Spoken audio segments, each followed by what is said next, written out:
What is going on, everyone? Welcome back to Fitment Industries Garage, and welcome back to yet another episode of What Wheels Fit, where we go over exact fitments for your guys' cars, for different setups, different fitment types, and all that sort of stuff. Because what we do is like to help you out on your guys' journey to find a new setup for your car. I'm Gels from Fitment Industries, and today we are going to be going over the much requested BMW E92. Now, before we go ahead and get right into today's video, don't forget to subscribe if you haven't already, and check out some of the other videos that we have here on the Fitment Industries Garage channel, because we can only upload so much on our front end channel. We had to start another channel. So, of course, when you're done with this video, don't forget to check out fitmentindustries.com to check out all the wheels, tires, and suspension that we have available for your E92 after you know like what is going to fit and all that kind of stuff. We try to make this as simple and as straightforward as we possibly can. Picking out wheels for your car is a huge deal and definitely something that you're going to want to get right the first time. So what we did and what we're going to do today is take a look at some of the E92s sitting in our fitment gallery right now over at fitmentindustries.com and go over what they are running for wheels, tires, and suspension to give you a first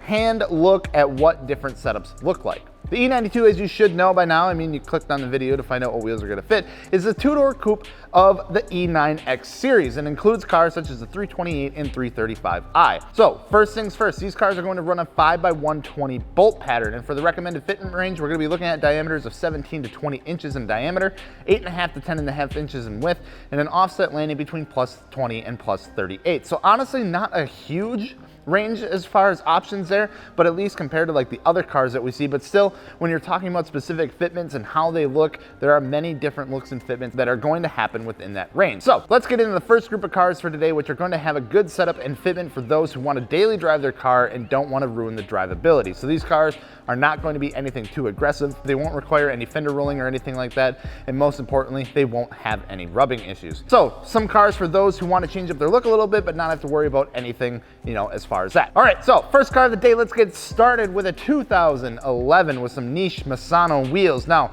this car, along with most of these cars, are going to be running a staggered setup, which is pretty typical with most rear-wheel drive Euro cars. So we're looking at a 19 by 8.5 with a plus 35 offset up front and a 19 by 9.5 plus 35 offset in the rear. For tires, looking at some Michelin Pilot Sport 4S's with a size of 235/35 and a 265/35, and then yet still sitting on the stock suspension. Now with this setup, we can see that it gives this car a nearly flush fitment that would work perfectly for a daily aftermarket setup. Up next, we have a 2008 with some ESR SR01s. Now these are 18 by 8.5 plus 30 and 18 by 9.5 plus 35, and pretty similar to the previous car, however, a different diameter and a little bit different offset in the front. For the tires, we have a size of 225/45 and 275/35, and then sitting on some H&R lowering springs to drop that ride height just a little bit. So sitting, again, nearly flush setup on this car. For the third and final car of this first category, we're going to take a look at this 2007 with some Apex EC7s. So these are 18 by 9 with a plus 22 offset all around. So a square setup this time with this car on some Firestone Firehawk Indy 500s, 275/35, and then sitting on some BC Racing coilovers.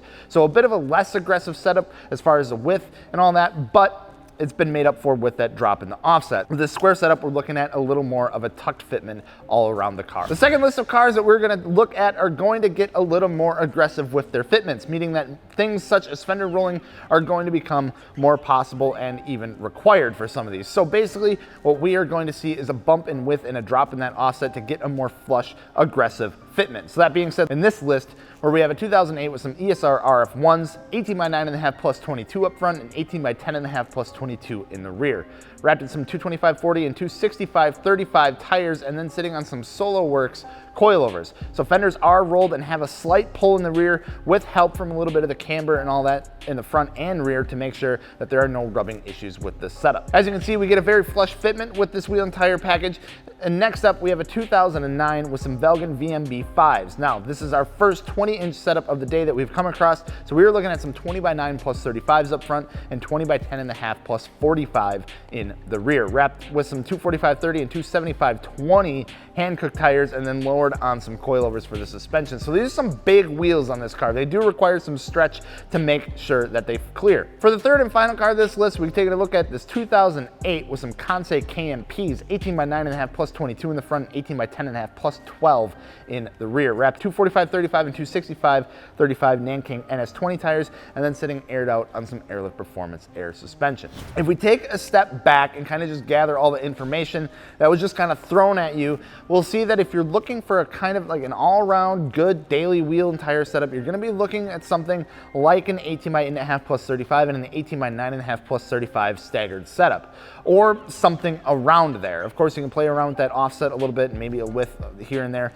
But if you want to go with something a little more aggressive with these cars, like we just went over, 18 or 19 inch diameters and a 9.5 to 10.5 in the front and the rear with a plus 22 offset is going to be pretty normal. But we can't just stop there. Of course, I mean, like, why would we? What we like to do for each of the cars that we cover is go over some of the craziest and widest setups that we see people running on them, at least in the gallery, that we can give the exact specs for. So these next few cars are going to require some extensive modifications to get the wheels to fit, and that includes things like trimming, additional suspension components to dial in that camber, and some pretty major modifications like rolling and pulling to the fenders. First up, we have a 2009 rocking some Forge Star F14s, 19x9.5 plus 22 in the front, and a 19x11 plus 25 in the rear, wrapped in some 225/35 and 235/30 tires, and then sitting aired out on some air suspension. And then the last car of the day, because there's only two that we're going to go over for this, is a 2010 sitting on some ESM 015s, 19x9.5 plus 22 and 19x11 plus 20 with a 225/35 and a 255/35